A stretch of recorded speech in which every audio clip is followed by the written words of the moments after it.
अब हमें देखना है प्रोटोजोआ जनित रोग यानी प्रोटोजोवन डिजीज़। तो इसमें देखिए सबसे पहले रोग, फिर रोग जनक, प्रभावित अंग और लक्षण। पहला रोग है मलेरिया।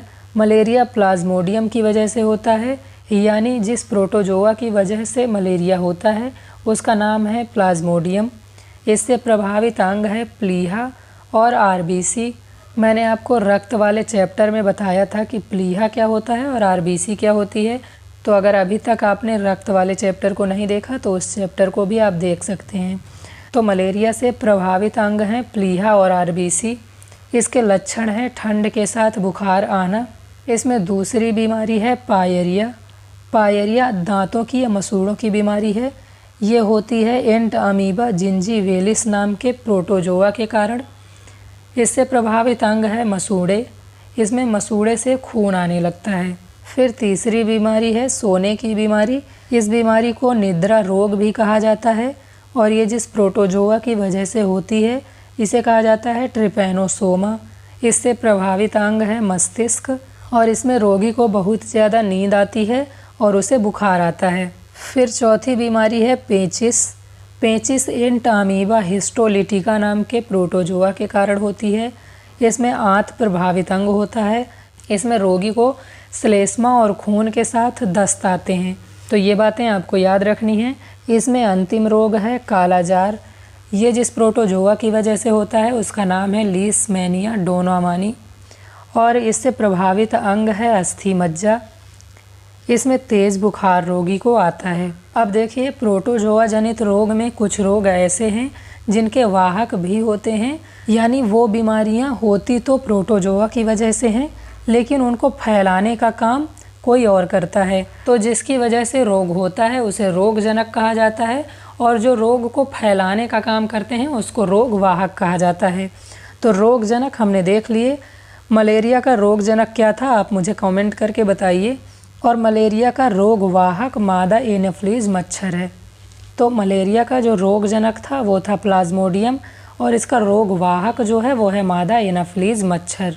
फिर सोने की बीमारी या निद्रा रोग, तो ये सीसी मक्खी के काटने की वजह से होती है। डेंगू एडीज इजिप्टी मच्छर के काटने की वजह से होता है और साथ ही साथ फाइलेरिया या हाथी पाँव, तो ये क्यूलेक्स मच्छर के काटने की वजह से होता है। ये सभी रोगवाहक आपको याद रखने हैं। ये भी परीक्षाओं में कई बार पूछ लिए जाते हैं।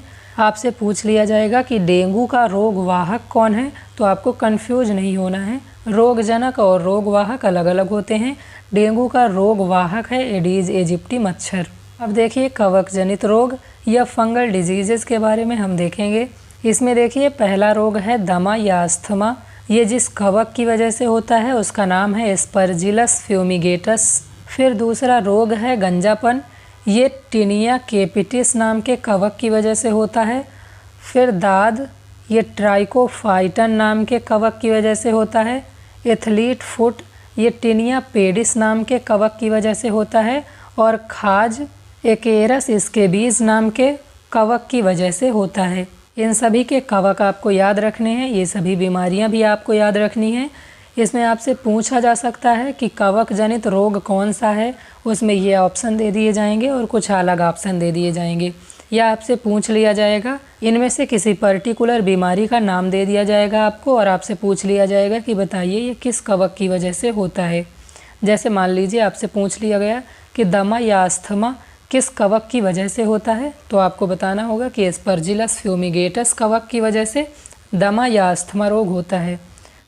अब चित्र में देखिए, ये जो बीमारी है इसे एथलीट फुट कहा जाता है। ये दाद है, ये अस्थमा या दमा है, इसे गंजापन कहा जाता है और ये खाज है।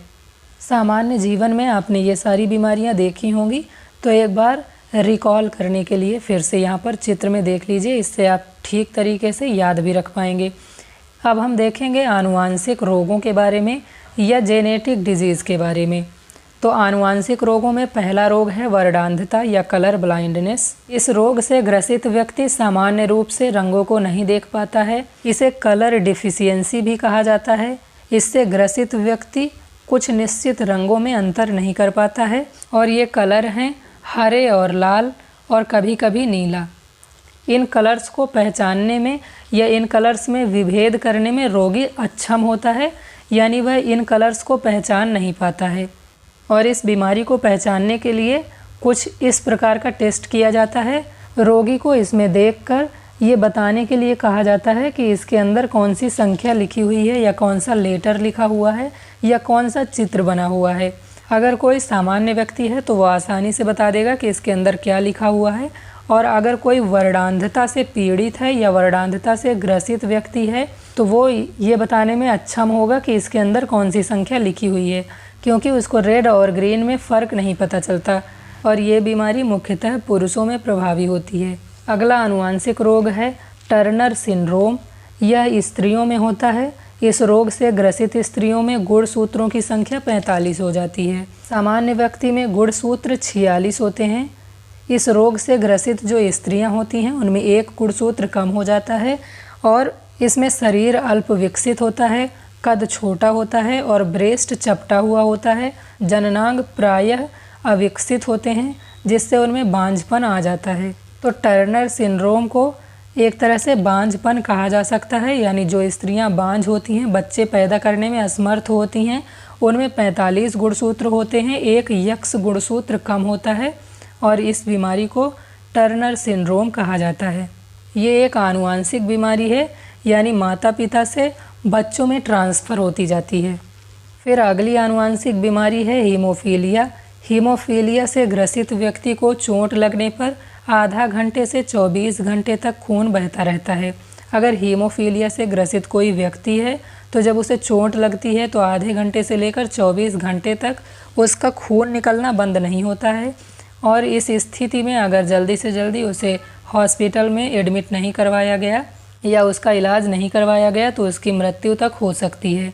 जबकि सामान्य मनुष्य को चोट लगने पर 4 मिनट में रक्त का थक्का जम जाता है। यानी कोई सामान्य मनुष्य है तो उसे चोट लगने पर जब रक्त बहना शुरू होता है उसके बाद अपने आप ही 4 मिनट में रक्त निकलना बंद हो जाता है, क्योंकि वहाँ पर खून का थक्का बन जाता है। लेकिन अगर कोई व्यक्ति हीमोफीलिया से ग्रसित है तो उस व्यक्ति को चोट लगने के 24 घंटे बाद तक खून निकलना बंद नहीं होता है। ये भी आनुवांशिक रोग है, यानी माता पिता से बच्चों में ट्रांसफ़र होता है।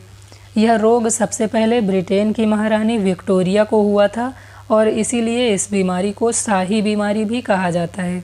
अगला आनुवांशिक रोग है क्लीनेफेल्टर सिंड्रोम। यह रोग भी पुरुषों को होता है। इस रोग से ग्रसित पुरुषों में गुणसूत्र की संख्या 47 हो जाती है। अभी हमने देखा था कि सामान्य मनुष्य के शरीर में 46 गुणसूत्र होते हैं, लेकिन अगर कोई व्यक्ति क्लीनेफेल्टर सिंड्रोम से ग्रसित है तो उसमें एक गुणसूत्र बढ़ जाता है, यानी उसमें गुणसूत्र की संख्या 47 हो जाती है। इसमें पुरुषों का वृषण अल्प विकसित और स्तन महिलाओं के समान विकसित हो जाते हैं। इस रोग से ग्रसित पुरुष नपुंसक होता है। तो आपको याद रखना है कि क्लीनेफेल्टर सिंड्रोम में गुणसूत्रों की संख्या 47 हो जाती है, यानी एक गुणसूत्र बढ़ जाता है। फिर अगला आनुवांशिक रोग है डाउन सिंड्रोम। इस रोग से ग्रसित व्यक्ति मंदबुद्धि होता है, आँखें टेढ़ी होती हैं, जीभ मोटी और शारीरिक ढांचा अनियमित होता है।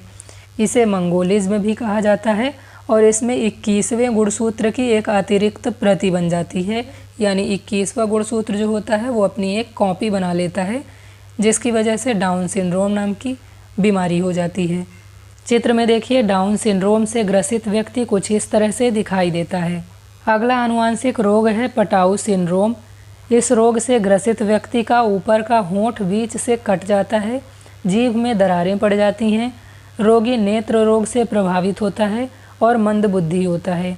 इस रोग में गुणसूत्र 13 की एक अतिरिक्त कॉपी बन जाती है, तो इसमें गुणसूत्र 13 जो होता है वो अपनी एक कॉपी बना लेता है, जिसकी वजह से पटाऊ सिंड्रोम नाम का रोग हो जाता है।